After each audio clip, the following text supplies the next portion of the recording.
한 어린 꼬마가 부모님을 따라서 난생 처음으로 교회를 갔어요. 예배당에 딱 들어가니까 얼마나 신기한지 사람들의 표정도 신기하고 또 앞에서 연주하는 악기들도 너무나 신기한 거예요. 또 이쁜 이 가운을 입고 찬양하는 모습이 너무나 신기했어요. 그런데 무엇보다도 이 어린 꼬마의 눈에 딱 들어온 것, 가장 신기한 것은 예배당 맨 앞에 서 있는 커다란 십자가였어요. 그래서 아빠에게 물어봅니다. 아빠, 왜 저 앞에 더하기가 있어? 라고 얘기를 했대요. 이 어린 꼬마의 눈으로 십자가가 더하기 부호처럼 보였던 것 같아요. 그런데요, 여러분, 이 꼬마의 이야기가 정확하게 맞습니다. 십자가는 우리 인생의 더하기가 됩니다. 아무런 의미도 없고 목적도 없이 살아가는 인생이 십자가가 그곳에 더해지게 되면은 의미 있는 인생으로, 비전 있는 인생으로, 꿈 있는 인생으로 바뀌게 되는 겁니다. 일평생 죄만 짓고 살아가다가 그 죄로 말미암아 죽을 수밖에 없는 그런 인생이 그곳에 십자가가 더해지면은 그러면 하나님의 자녀된 권세를 누리면서 영원한 생명을 얻게 되는 인생으로 바뀌어지게 되는 것입니다. 고난주간을 맞이하면서 십자가를 바라보라라는 말씀으로 여러분들과 함께 은혜를 나눴습니다. 십자가의 의미가 무엇인가, 십자가가 우리에게 전해주는 말씀이 무엇인가 우리가 함께 숙고하면서 은혜를 누렸어요. 오늘은 부활주일, 이 부활주일을 맞이해서 부활을 바라보라라는 그런 제목으로 여러분들과 함께 말씀을 나누려고 합니다. 이 부활의 의미가 무엇인가, 부활이 우리에게 던져주는 메시지는 무엇인가, 그것을 깊이 깨닫는 복된 시간이 되어서 우리 심령 가운데 숨겨져 있었던, 또 감춰졌었던 이 부활의 기쁨과 또 부활신앙이 다시 한번 일어나는, 깨어나는 그런 시간 되기를 간절히 바랍니다. 여러분, 부활을 바라보십시오. 여러분, 부활 안에는요, 사망 권세 이기는 승리의 메시지가 있습니다. 우리 하나님께서 성삼위일체 하나님이시지 않습니까? 성부 하나님, 성자 하나님, 성령 하나님. 마찬가지로 이 사탄마귀 악의 세력에도 이 삼위일체 비스무리한 것이 있습니다. 요한계시록 12장과 13장에 있는 말씀에 보니까요, 이 악의 무리, 사탄과 마귀, 이 악의 무리가 삼위일체 모습으로 비스무리하게 나타나고 있는 것을 볼 수가 있습니다. 12장 말씀에 보니까 붉은 용이 나옵니다. 이 붉은 용은 대적자를 이야기하는 거예요. 하나님의 나라에 대한 대적자, 하나님에 대한 대적자, 교회의 대적자, 바로 사탄을 이야기하는 거죠. 13장에 보면요, 두 마리의 짐승이 나오는데요, 한 마리는 바다에서부터 슬그머니 올라오고 또 한 마리는 육지에서부터 슬그머니 올라오는 두 짐승이 있다라는 거예요. 바다에서 올라오는 짐승의 모습은 얼마나 흉악한지 모릅니다. 뿔이 10개예요. 머리가 7개입니다. 그 10개의 뿌리에 왕관이 쓰여져 있고요, 7개의 머리에는 신성모독의 이름으로 가득 차 있습니다. 무엇을 이야기합니까? 이 세상을 죄악으로 물들이는, 하나님과 반대되는 그런 문화로 물들이는 권세를 이야기하는 것 아니겠어요? 육지에서 올라오는 짐승이 또 있는데, 이 짐승은요, 참 희한하게 생겼습니다. 어린 양의 모습을 가지고 있다는 거예요. 우리 주 예수 그리스도께서 어린 양이 되어주셔서 우리를 위해서 모든 것을 주시고 우리를 구원해 주시지 않았습니까? 마치 그것처럼 어린 양의 모습으로 올라오고 있는 거예요.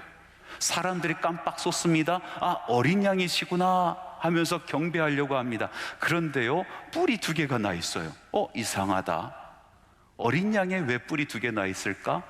역시나 올라와서 입을 열어 말을 하는데 용의 이야기를 하는 겁니다. 하나님의 이야기를 하는 것이 아니고, 천국의 이야기를 하는 것이 아니고, 생명의 이야기를 하는 것이 아니라 용의 이야기를 하는 것입니다. 사탄 마귀의 이야기를 하는 겁니다. 이 육지에서 올라오는 이 짐승은 무엇을 가리킵니까? 우리 사람들을 현혹시키는, 우리 사람들을 속이는 거짓된 사상들, 그리고 음란한 철학을 이야기하는 것입니다. 이 악의 삼위일체, 이 삼위일체 비스무리한 것들, 이것들이 꾸미는 일이 무엇입니까? 이 땅을 죄악으로 물들이는 것입니다. 죽음으로 물들이는 것이에요. 사망 권세로 모든 사람들을 옴짝달싹하지 못하도록 묶어놓는 것이 이들이 하려고 하는 일 아니겠습니까? 우리 하나님께서 그것을 가만히 두지 않으십니다. 그래서 드라마틱한 반전의 이야기를 우리 하나님께서 이뤄내시는 것입니다. 그것이 바로 예수 그리스도의 십자가와 부활의 사건입니다. 뱀의 꼬임에 넘어가 아담과 하와가 선악과를 따 먹었을 때에, 그때 이 악의 무리, 이 사탄들은요, 얼굴에 미소를 띄었어요. 왜 그러냐면 이 세상에 사망의 권세가 들어오는 문이 열렸기 때문에 그렇습니다. 가인이 자기 친동생 아벨을 비참하게 죽였을 때에 이 사탄 마귀는 박장대소하면서 그 사건을 기뻐했습니다. 왜 그렇습니까? 슬그머니 들어온 사망의 권세가 이제 역사하기 시작했기 때문에 그렇습니다. 라멕이란 사람이 많은 사람들을 죽이면서 그것을 부끄럽게 여기지 아니하고 사람들에게 오히려 자랑스럽게 이야기하는 그 순간에 사탄 마귀는 춤을 췄습니다. 왜 그렇습니까? 이곳에 들어와 역사하기 시작한 사망의 권세가 퍼져나가기 시작했기 때문에 그렇습니다. 그 사망 권세로 말미암아 이 땅은 죄악으로 물들였습니다. 더 이상 하나님께서 만드신 창조의 세계가 아니었습니다. 하나님께서 홍수로 심판하시죠. 그때 사탄 마귀는 덩실덩실 춤을 추었습니다. 이 땅이 드디어 죄악된 세상이 되었구나, 죽음의 땅이 되었구나, 하나님조차도 버리는 땅이 되었구나, 얼마나 기뻐했습니까? 그러던 어느 날 마국간에서 어린아이 예수님의 울음소리가 울려 퍼지기 시작합니다. 사탄 마귀는 긴장했어요. 예수님께서 장성하여 하나님의 복된 말씀, 천국의 말씀, 하늘나라의 말씀을 선포하기 시작할 때에 그들은 사지를 떨었습니다. 예수님께서 가는 곳곳마다 병자들을 고쳐주시고 귀신을 쫓아내시고 죽은 사람을 일으켜 세우시는 역사가 일어날 때에 이 사탄 마귀는 두려워 떨었습니다. 그리고 더 이상 예수를 가만히 내버려둬서는 안 되겠다 생각하고 많은 사람들을 동원하고 그들을 현혹시켜서 예수님을 십자가에 못 박게 만들었습니다. 사탄 마귀는 예수님을 십자가에 못 박고 그리고 철저하게 짓밟았습니다. 짓밟으면 짓밟을수록 그 십자가에서는 보혈이 흘러나왔습니다. 드라마틱한 반전은 여기서부터 시작이 됩니다. 저 십자가에서 흘러 넘치는 그 보혈이 이 땅을 적시고 그리고 사람들의 마음을 적시기 시작하고 마침내 사탄 마귀의 머리를 부셔버린 것입니다. 3일 후에 예수님께서는 그 어둠의 무덤의 돌문을 열어 제끼셨습니다. 그리고 사망 권세 이기시고 부활하셨습니다. 사탄 마귀는 자리를 잃어버렸습니다. 어디로 갈지 알지 못하고 혼비백산되어서 주랭랑치고 도망가기에 바빴습니다. 할렐루야. 사망 권세를 이기신 것, 그리고 승리하신 것, 부활이 우리에게 주는 큰 메시지입니다. 여러분, 부활을 바라보십시오. 부활 안에는요, 교회의 시작이 있고 교회의 부흥이 있고 그리고 교회의 권능이 있습니다. 교회가 어떻게 시작이 되었습니까? 예수님께서 십자가 달려 돌아가실 때에 많은 제자들은요 두려워 떨었습니다. 그래서 뿔뿔이 흩어지기 시작했습니다. 엠마오로 도망갔고요, 그리고 여리고로 도망가고 갈릴리로 도망갔습니다. 예루살렘에 남아있었던 제자들은 두려워 떨었습니다. 문 밖에 나가지도 못했습니다. 문을 걸어 잠그고 그 안에서 벌벌 떠는 인생이 되었습니다. 교회가 뿔뿔이 흩어졌습니다. 모든 것이 끝나버린 것처럼 보였습니다. 그랬던 제자들이 다시 예루살렘으로 모이기 시작하는데 왜 그랬습니까? 부활하신 예수님을 만났기 때문에 그렇습니다. 막달라 마리아가 부활하신 예수님을 만나고 예루살렘을 향하여 달려가기 시작합니다. 베드로와 요한이 비어있는 무덤을 보고 예루살렘으로 달려가기 시작합니다. 엠마오로 가던 두 제자가 부활하신 예수님을 만나고 그 말씀으로 말미암아 가슴이 뜨거워지고 심령이 뜨거워져서 예루살렘으로 달려가기 시작하였습니다. 제자들이 사방에서 몰려들기 시작하였습니다. 그것이 교회의 시작입니다. 교회가 그렇게 시작하면서 그 시작과 함께 끝나는 것이 아니라 이제 부흥의 길을 걷습니다. 마가의 다락방에서 제자들이 모여서 함께 기도할 때에 성령께서 그들에게 임하심으로 말미암아 그들이 담대함을 얻어서 부활의 기쁜 소식, 이 부활의 소식을 사방으로 나가서 전하기 시작합니다. 들로 나갑니다. 길로 나갑니다. 회당으로 나갑니다. 성전 뜰으로 나갑니다. 그리고 부활의 소식을 전하기 시작할 때에 많은 사람들이 그 말씀을 듣고 감동하고 회개하고 자복하고 예수님 앞으로 나오기 시작합니다. 교회가 부흥하기 시작합니다. 교회를 핍박했었던 사도 바울조차도 그 복음의 말씀을 부여잡고 일평생 예수님께서 다시 살아나셨다 선포하는 인생이 되었습니다. 그렇게 교회는 부흥하기 시작하였어요. 부흥에서 멈췄습니까? 교회는 권능이 있는 곳이 되었습니다. 사망아, 내가 이기는 곳이 어디 있느냐? 사망아, 내가 쏘는 것이 어디 있느냐? 교회는 죽음을 두려워하지 않았습니다. 사망을 두려워하지 않았습니다. 부활의 기쁜 소식이 전해진다라면 목숨도 아까워하지 않았습니다. 순교할 각오를 하고 그 복음의 말씀을 전하기 시작하였습니다. 권능의 사람들이 되었습니다. 여러분, 오늘날도 교회는 부활신앙 위에 든든히 서 있습니다. 우리들이 이곳에 모인 이유는 부활하신 예수님을 만났기 때문입니다. 우리 교회가 부흥한 이유는 바로 이 부활의 소식, 이 기쁨의 소식을 전했기 때문입니다. 우리 교회 안에 여러 가지 하나님의 귀하신 역사하심이 일어나는 것, 병든 자들이 일어나고 고침을 받고 쓰러지고 절망한 사람들이 다시 새 힘을 얻고 꿈을 꾸기 시작하는 이 놀라운 역사는 바로 부활의 권능이 우리 안에 임했기 때문에 그런 것입니다. 부활을 바라보십시오. 믿음의 시작이 있고 부흥이 있고 권능이 있습니다. 사랑하는 성도 여러분, 부활을 바라보십시오. 이 부활 안에는 믿음의 정수가 담겨져 있습니다. 복음의 핵심이 이 부활 안에 있습니다. 여러분, 우리가 믿는 것은 복음을 믿는 것입니다. 복음이란 것이 무엇입니까? 복음의 핵심은 무엇입니까? 예수님께서 2000년 전에 이 땅에 오신 것, 그것이 복음의 핵심입니까? 어린 예수님께서 이곳에 오셔서 아기로 태어나신 것 참 기쁜 소식입니다. 복된 소식입니다. 그러나 이것은 복음의 핵심이 되지 못합니다. 예수님께서 들에서 산에서 선포하신 말씀이 복음의 핵심입니까? 그 말씀은 참 귀한 말씀입니다. 우리의 삶을 변화시키는 말씀입니다. 기쁜 소식입니다. 복된 소식입니다. 그러나 복음의 핵심은 되지 못합니다. 예수님께서 사방으로 가셔서 역사를 일으키셨는데 예수님께서 일으키신 그 역사가 복음의 핵심입니까? 죽어가는 사람들이 일어났던 것이 복음의 핵심입니까? 병든 자들이 고침을 받는 것이 복음의 핵심입니까? 그것은 기쁜 소식이요 복된 소식이지만 복음의 핵심은 되지 못합니다. 우리가 믿는 이 복음이라는 것, 이 복음의 핵심은 무엇입니까? 그것은 바로 예수 그리스도의 십자가와 예수 그리스도의 부활인 것입니다.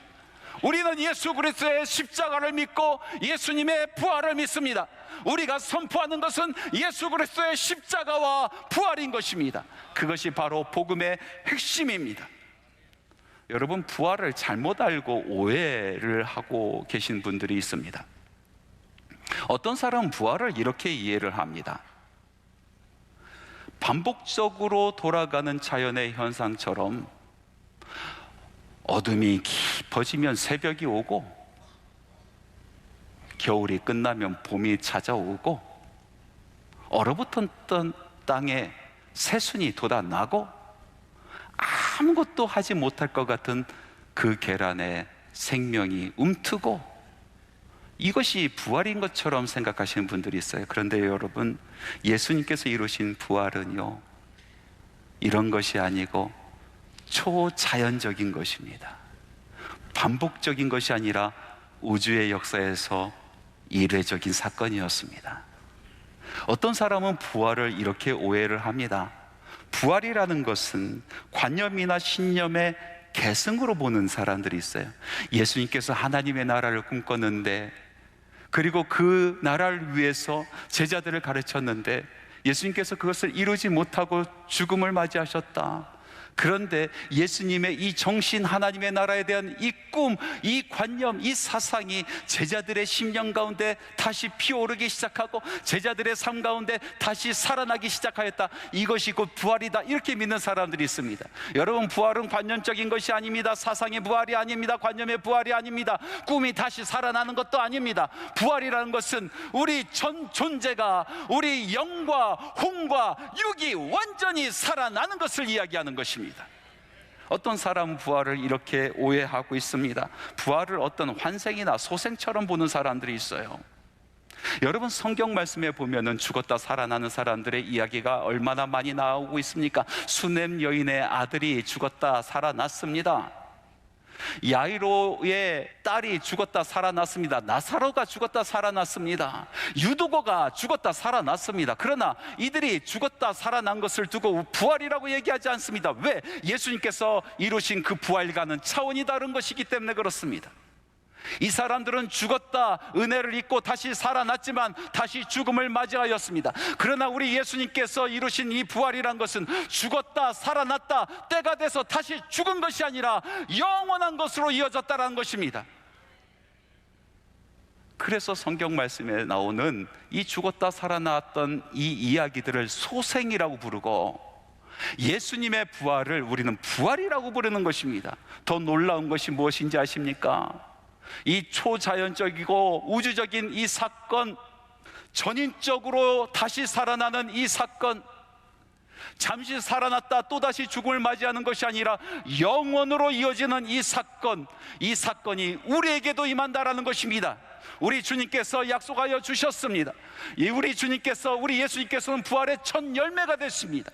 그리고 우리들도 예수님을 따라 예수님의 약속하심을 입어 우리도 다시 태어나게 되는 것입니다. 다시 부활하게 되는 것입니다. 우리 주님께서 다시 오시는 바로 그날 약속을 이뤄주실 줄 믿습니다. 우리는 완전히 다시 살아날 것입니다. 부활할 것입니다. 예수님과 함께 영생을 얻게 되는 것입니다. 이것이 바로 우리가 믿는 바요, 우리가 선포하는 것입니다. 이 부활을 믿지 못하는 사람들이 참 많이 있습니다. 2000년의 교회의 역사 속에서 교회 안에 있음에도 불구하고 부활을 믿지 못하는 사람들이 참 많이 있었습니다. 그 사람들을 두고 사도 바울은 이렇게 이야기를 합니다. 너희 중에서 어떤 사람들은 어찌하여 죽은 자 가운데서 부활이 없다 하느냐?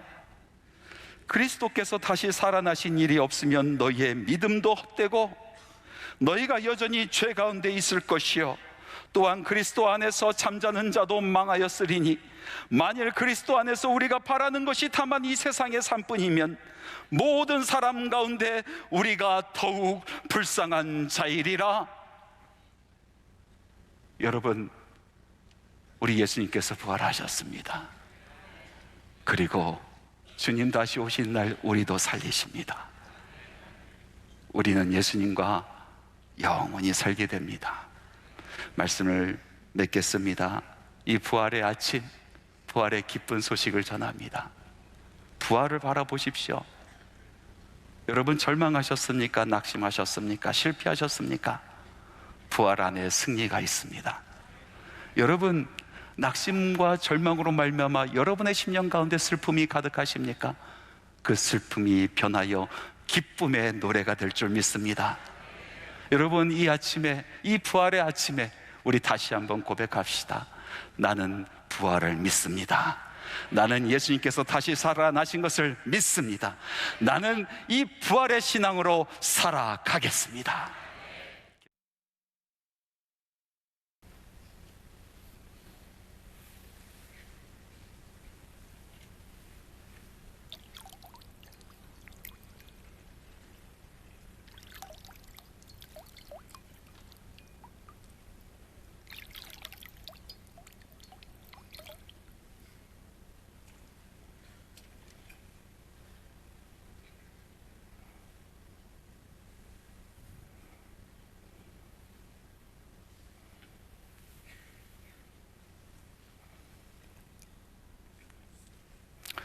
사랑하는 성도 여러분, 성찬 성례절은 우리 주님께서 십자가에 달려 돌아가시고 다시 사신 이 부활을 기념하는, 우리가 기억하는 예식입니다. 이 예식을 통해서 우리 마음속 깊이 잠자고 있었던 이 부활에 대한 기쁨이 다시 깨어날 줄로 믿습니다.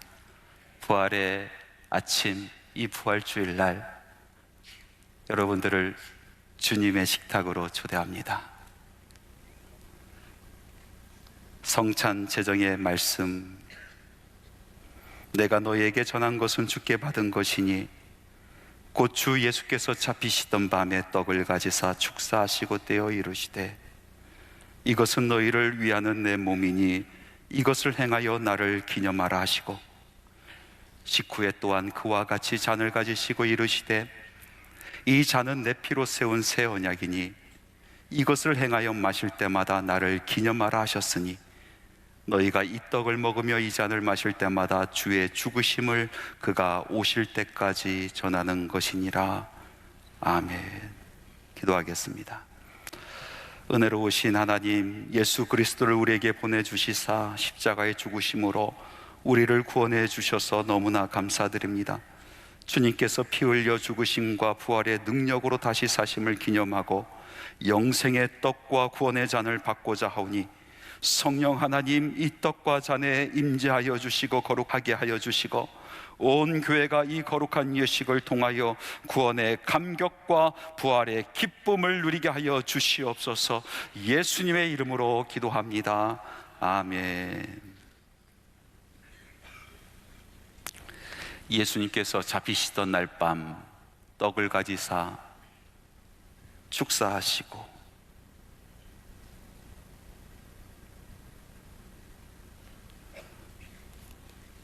떼어 제자들에게 나눠주시면서 말씀하셨습니다. 이것은 내가 너희를 위하여 찢긴 나의 몸이라. 받으라, 먹으라.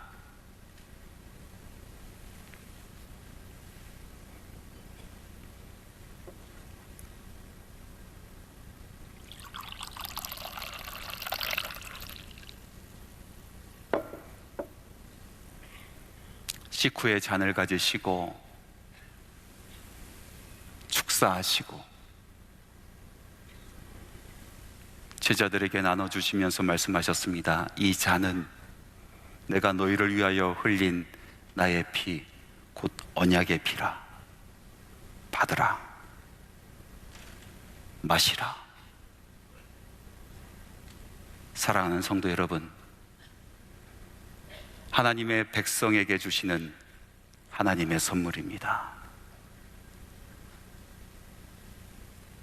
이 시간 여러분들을 주님의 몸과 피에 참여하는 이 자리로 초대합니다. 먼저 주님의 몸을 나누겠습니다. 세례를 받으신 모든 분들은 참여하실 수 있습니다. 유아 세례, 아동 세례, 성인 세례 받으신 분들은 떡과 잔에 참여해 주십시오.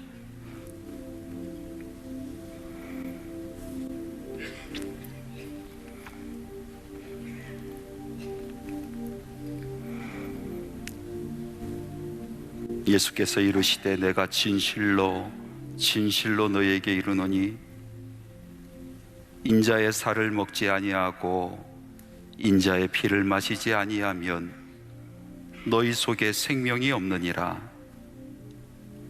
내 살을 먹고 내 피를 마시는 자는 영생을 가졌고 마지막 날에 내가 그를 다시 살리리니 내 살은 참된 양식이요 내 피는 참된 음료로다.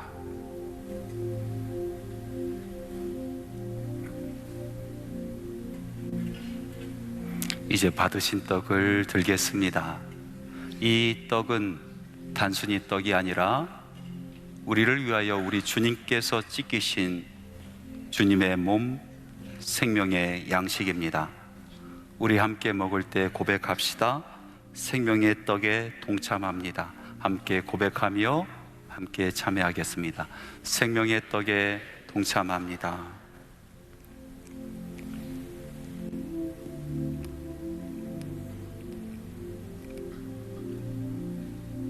이제 우리 주님의 보혈을 나누겠습니다.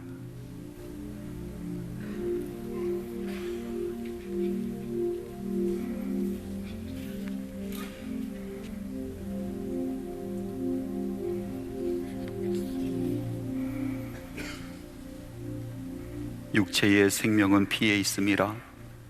내가 이 피를 너희에게 주어 단에 뿌려 너희의 생명을 위하여 속하게 하였나니, 생명이 피에 있으므로 피가 죄를 속하느니라. 그의 십자가의 피로 화평을 이루사 만물 곧 땅에 있는 것들이나 하늘에 있는 것들이 그로 말미암아 자기와 화목하게 되기를 기뻐하심이라. 이제는 전에 멀리 있던 너희가 그리스도 예수 안에서 그리스도의 피로 가까워졌느니라.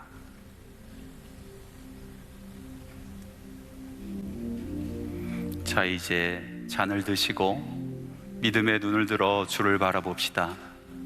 이 잔은 우리 주님께서 우리를 위하여 흘리신 보혈, 우리를 살리는 생명의 음료입니다. 우리 함께 주님의 보혈에 동참합니다 라고 고백하면서 잔을 대하겠습니다. 고백합니다. 주님의 보혈에 동참합니다.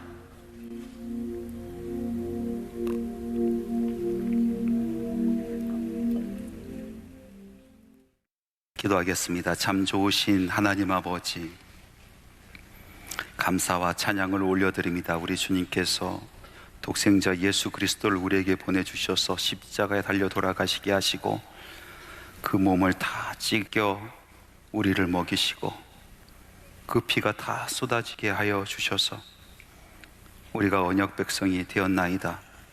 기쁨으로 감사함으로 우리 하나님의 이름을 찬양하며 주님의 몸과 주님의 보혈을 대하였나이다. 약속하신 말씀처럼 우리가 주 안에, 주께서 우리 안에 있는 신비로운 역사하심이 우리 안에 있게 하여 주시옵소서. 우리가 하나님과 화평한 것처럼 한 떡을 먹고 한 잔을 나눈 우리 한 소망의 공동체가 화평을 누리게 하여 주시옵소서. 예수님의 이름으로 기도합니다. 아멘.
언젠가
사망 권세 이기시고 부활의 첫 열매가 되신 우리 주 예수 그리스도의 은혜와 우리 하나님 아버지의 그 지극하신 사랑하심과 성령님의 교통하시고 내주 충만 역사 감동 감화하심이 부활의 기쁜 소식을 가슴에 품고 충만한 기쁨 영원한 즐거움을 세상에 선포하며 나가기를 소원하는 이곳에 모인 한소망의 모든 권속들의 발걸음 위에 지금부터 영원토록 함께 하시기를 간절히 축원하옵나이다. 아멘.